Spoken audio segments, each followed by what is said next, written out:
Hello, everyone, and welcome to this webinar on how to do human-centric problem solving. So we'll just wait a minute or two for people to join.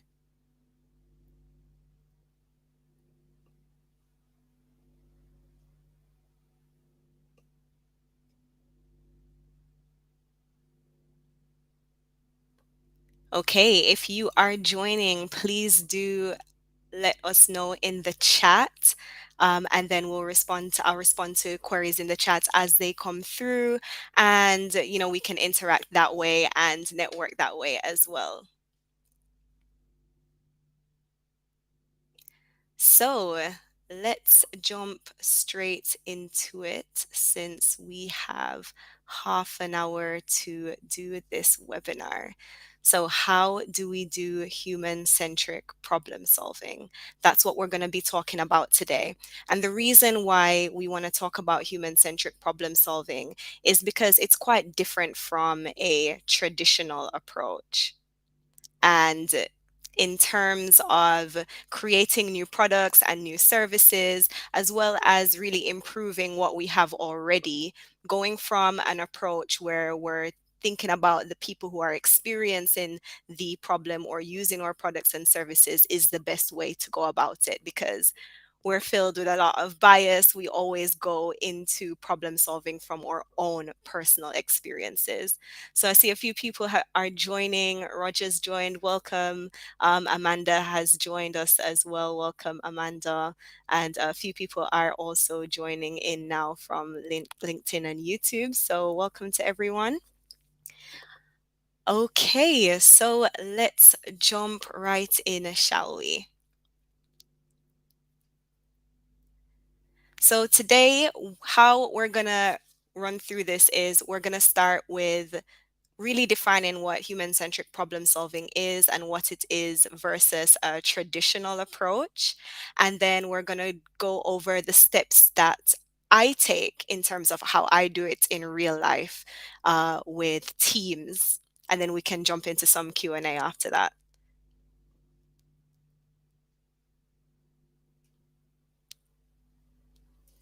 Okay, so traditional problem solving versus human-centric. So, when we think about how we solve problems traditionally, and we are talking about this a bit earlier, like at the start of the webinar, is that we always come from our own perspective. How we see the world, how we view it, how we perceive reality is based on our own way of thinking, our own way of working. And so, what might be a problem for one person is not a problem for another person. Or if it is a problem, they're on different levels. It might be more impactful for you than it is for me.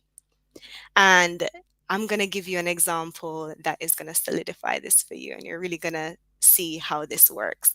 So, I want you to imagine here for a moment. Imagine that you are going to a hotel and you walk into this hotel room and you are asked if the hotel room is up to a good standard and if it's ready to receive guests. You're also with a few other people who have been asked to do the same thing. And you don't know who these people are. You don't know what their expertise is, nothing. They're just people that are doing the same activity with you. And you go into the hotel room, you look at it, and you're like, wow, this place looks good. It's really clean, it's crisp, the bed linen looks good, I feel comfortable, I feel at ease. I think this room is ready to receive guests. And you give it the go ahead. The other people come in and they look at it and they say, oh my gosh, this room is so far from being ready. Nothing is where it needs to be.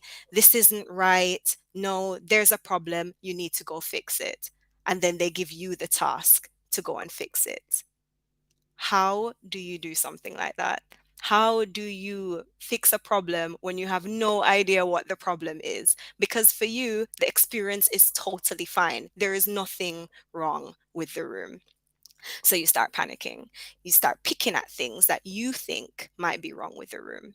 You say, oh, actually, the walls are are white, and the hotel bed linen is gray, and maybe that doesn't work, and we need to change it to um, white linen to match the walls. I don't like the mat. Maybe the mat doesn't work with the color scheme. Maybe we need to change the type of soap because we could go a brand higher. You start picking at things that you think could be making the hotel room not work. And then you change all of those things. And in your mind, it's now elevated from the level it was before. But the people come back and they say there is still something wrong with the room. And then you ask them what is wrong with the room, and they tell you, well, we're a five-star hotel specialist, and this hotel wants to be a five-star hotel, and for that to happen, we need to ensure that the toilet roll is brand new every single time, and the towels are folded in a certain way. And as you can see, that's not the case here. The kettle needs to be in this place, and it needs to have a coffee machine there as well, and all sorts of little things that you were not picking up on. And so you were not in the position to solve the problem for the customer because you could not walk that customer journey for the people who are going to be experiencing that hotel as a five-star space. And this is why human-centric problem solving is important. Because when you remove you from the situation and you approach it from the eyes of the people who the space is meant for, then you can solve the problems more easily. You'll save a lot of time, a lot of money, a lot of resources in doing it this way. And the truth of the matter is, not every single problem is complex enough where it requires this level of thinking. However, where you do have high risk projects or things where you're going to be spending a lot of money, having a lot of different people involved, then human centric is the way to go.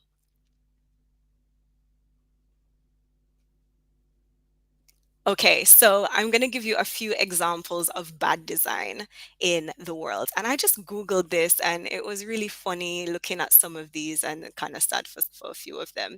I'm going to start with this one on WhatsApp. You deleted this message. Now, I'm guessing everybody here uses WhatsApp, you know? And I remember when WhatsApp launched this feature for deleting your messages, and I thought, oh my gosh, this is a huge win. I can't wait for this feature to be live. And they launched it. And the first time that I used it, I was speaking to a friend of mine, and we were having this really heated debate. And I said some stuff I shouldn't have said. And ended up deleting some of the messages. So I was like, oh, he hasn't seen it yet. Let me just delete the message. And he's already irritated by this discussion that we're having. And he sees you deleted this message, this message, this message. And so he asked me, why did you delete those messages? What were you saying? You need to tell me. You need to tell me. That is bad design because he doesn't need to know that I've deleted the message. Why is WhatsApp broadcasting that to him? So this was one of my favorite ones. You deleted this message. People don't need to know that. I need to know that as the person that deleted the message. They don't. Another one here that we have is from Dasani Water, and I'm not sure if you guys on tuning in are familiar with Dasani Water. I certainly wasn't. But apparently, Dasani water is owned by Coca-Cola, and they had tried to launch this water in the UK back in the early 2000s. And they had a marketing campaign. And the marketing campaign basically said a bottle full of spunk. And for those people joining in the UK, you might be laughing right now because spunk actually means semen in the UK. It's slang for semen. And the Americans working on the marketing campaign didn't know that. And so they had billboards and lots of messages with, oh, this bottle full of spunk, oh, all the spunk you need, and all of that stuff. And it was just a massive fail for them. So that was an example of marketing failure right there due to poor design, poor problem solving. And then we've got one here, and I'm hoping that you can see the image clearly, but it's basically says it's a disabled unisex shower. and there is a massive step to get up to into the disabled shower. So clearly not accessible.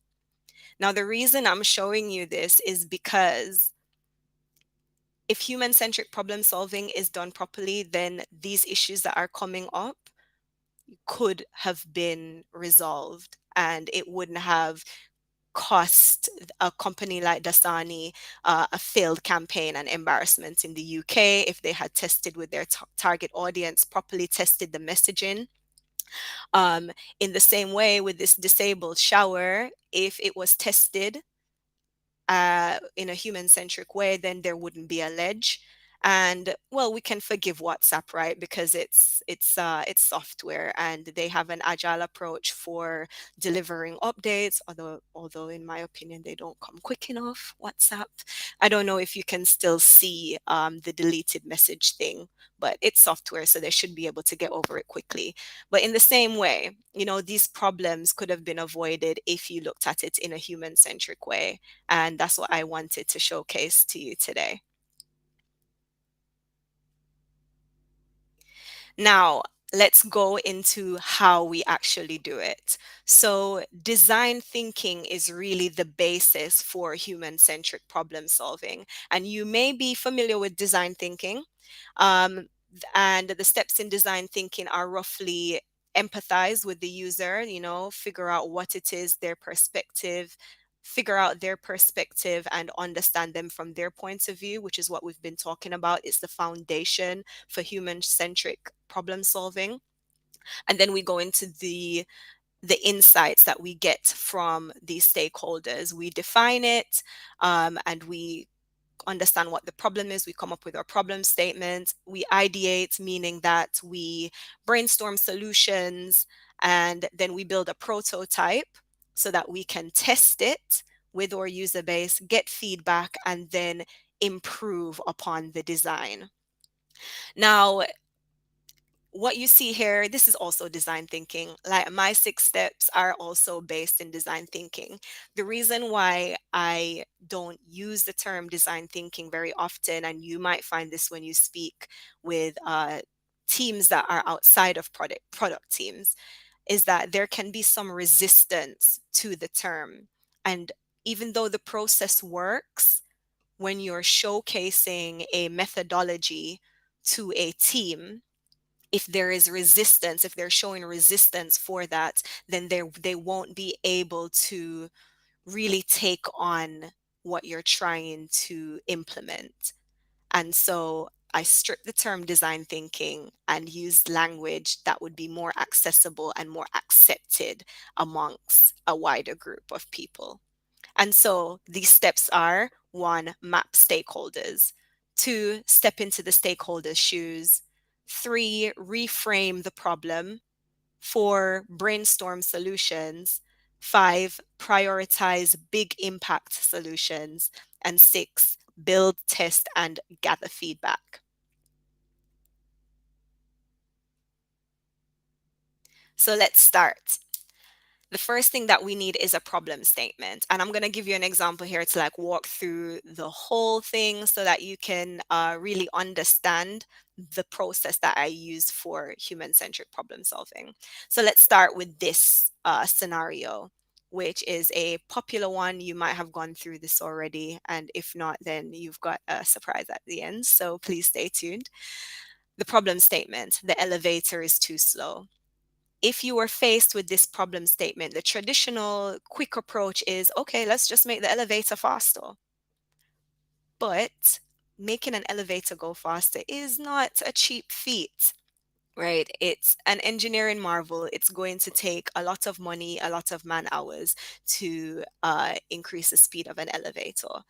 And do we know if that's really the problem in the first place? But the elevator is too slow, is what we've been told. So let's use the process to dive deeper. So the first thing that we do, the elevator is too slow. First thing that we need to do is to map our stakeholders. So who are the people who are experiencing this problem of the elevator being too slow, the lift being too slow? A way that I really like to do is to draw this target map. And this is a very, very simplified version of a stakeholder map, but it will give you a visual representation of where these people sit so that we can target the right people for solving the problem. So in the center of the map, we have got our office workers. Those are the people who are the closest to the problem. So the scenario here, and I'm going to paint this picture for you, is that we've got a really big building, huge building with lots of floors. Let's call it about 40 floors in this building, massive. And the office workers, they have to go to the ground floor because this is, for argument's sake, this is the only place this coffee machine is working right now. And so it's mid-morning and people are in their offices. They want to go down for a quick coffee because that's where the nice coffee is. And so they take the lift to the ground floor to get their coffee and go back upstairs. They're complaining at mid-morning that the elevator is far too slow. Fine. We put them at the center of the problem because they're closest to it. Next, we've got the lift engineers. Because the elevator is too slow, they're going to be the ones solving the problem, and they're the ones receiving the complaints that the elevator is too slow. And so we put them not as close to the problem as the office workers, but just outside. Now, for this scenario, we're just going to focus on these two stakeholders.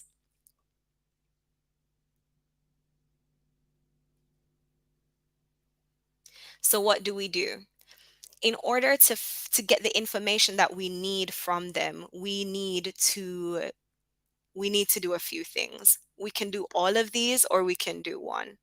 So one way to gather information from stakeholders is to interview them, ask them questions, open-ended questions that are not leading questions. You have to be careful that you don't ask questions that lead them to a particular answer. And this can be difficult sometimes, but we've got tools online to help us craft questions that are not leading. So we interview them. Another way is to observe the stakeholders. So maybe we want to go mid morning and watch people go into the lift and observe them as they go into the lift and go to the bottom floor, get their coffee and go back up, see what they're doing. And then we can record our insights that we gather from this. Another way is to walk a mile in their shoes. And this is where you become the stakeholder for the moment. So in this case, we would pretend that, okay, I've got a meeting at 11:30. It's now 11:15 and I want to go and get a cup of coffee quickly. So I'm rushing. I want to rush down, rush back up. In my mind, I'm a little bit anxious. I want to move quickly. I'm focused on my meeting and I go into the elevator, take the lift down, rush to get my coffee, waiting for the lift to come, rush to go back up. And so I become the stakeholder for a moment and I experience the service of the lift through their shoes. And when we're doing this, we want to ask a few questions, and this is what this map here is. So this is a classic empathy map from design thinking. And essentially what we're asking is this stakeholder, so we're taking the office work of now, what are they seeing during this experience? What are they saying? What are they doing? What are they hearing? What are they thinking? What are they feeling?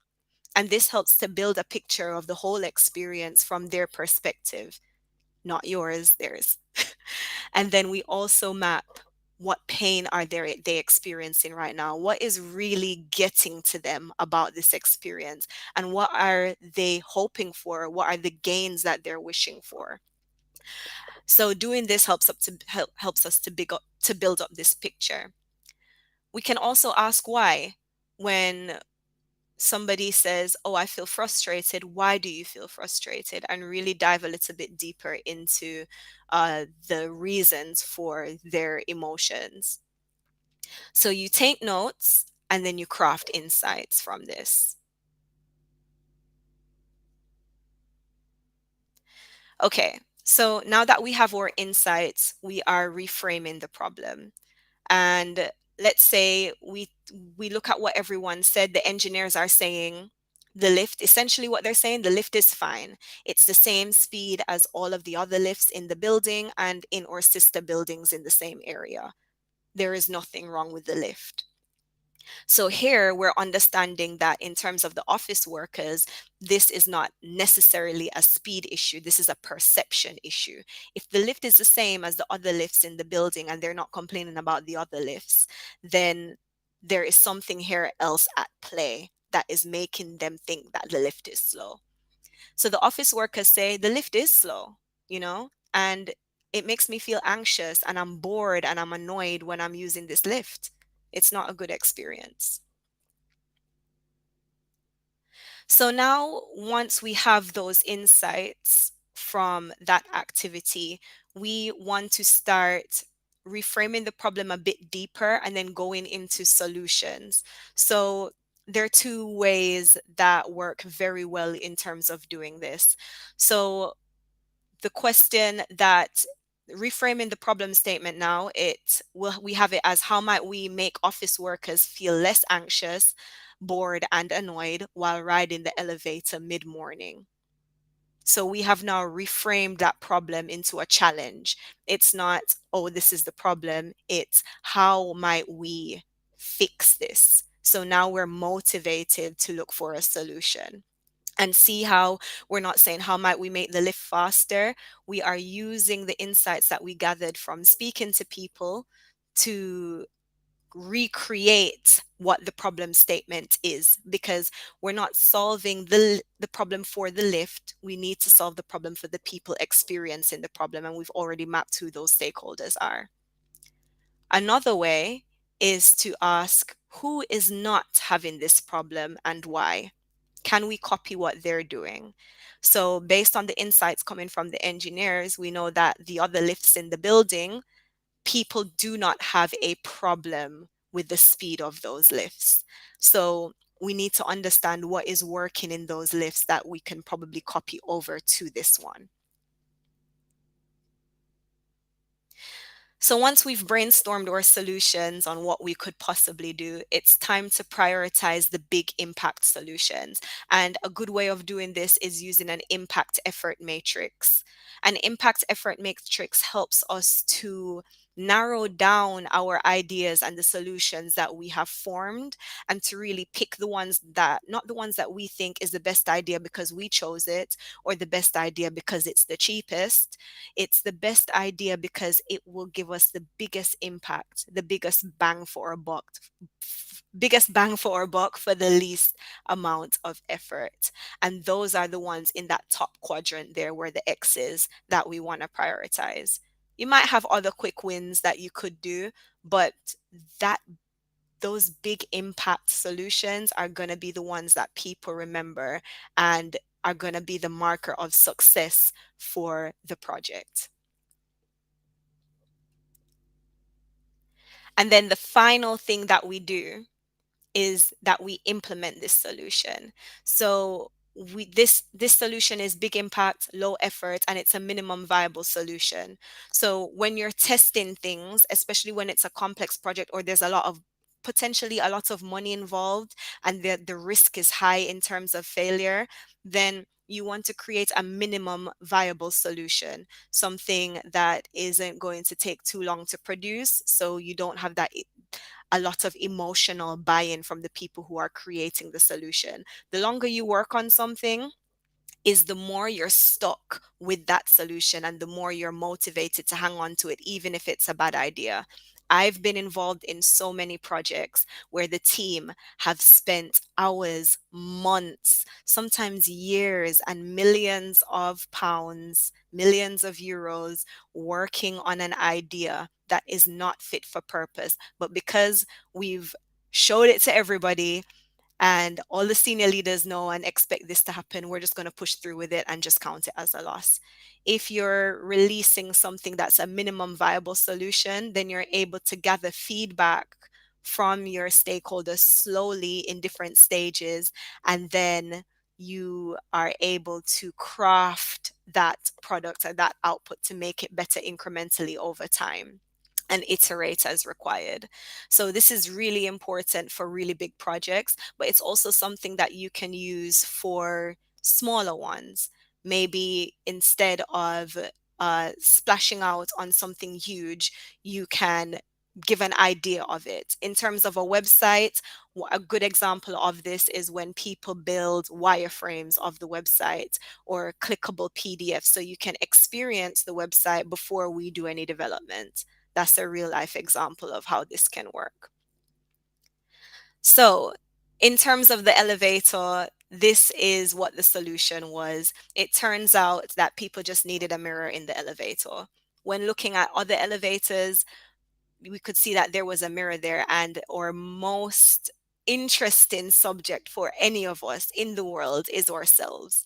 And so having a mirror in the elevator ends up creating the perception that time is slowed down because there's something to focus on. This is also why you have elevator music. So it turns out that you didn't have to spend hundreds of thousands or however much it would cost to fix the elevator. It turns out that you just needed to think slightly outside of the box. But you would have never got to this solution if you didn't ask the right questions. Instead, we would have jumped straight into how do we make the lift? How do we make the elevator faster? And this is why human centric problem solving is important. And these steps are how you achieve it. Okay, and that is it. This is how we do it in real life. I know we skimmed through a lot in a short space of time. And if you have any questions, now is the time. So please drop any questions in the chat and I can address them. And if you don't have any questions and you're leaving now, thank you so much for joining. This was brilliant. You can contact me at lowell@artofteams.co.uk and we can continue the conversation there. So if you have any questions, we can stay on for a bit longer for that.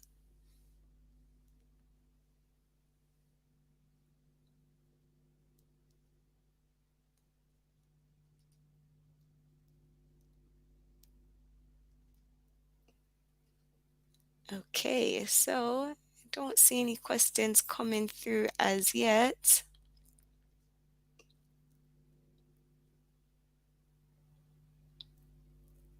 Thank you so much. Thank you for joining.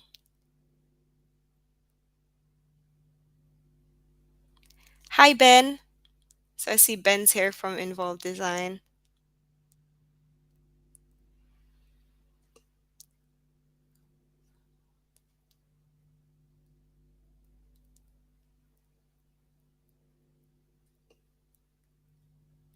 Okay, so it looks like we don't have any questions coming through right now, and we can go ahead and end the stream. So thank you so much for joining. It was brilliant doing this. And if you want to see more content like this, do let me know. Connect with me either here on LinkedIn or on YouTube, and we can keep the relationship going. So thank you so much, everyone, and enjoy the rest of your day. Take care. Bye bye.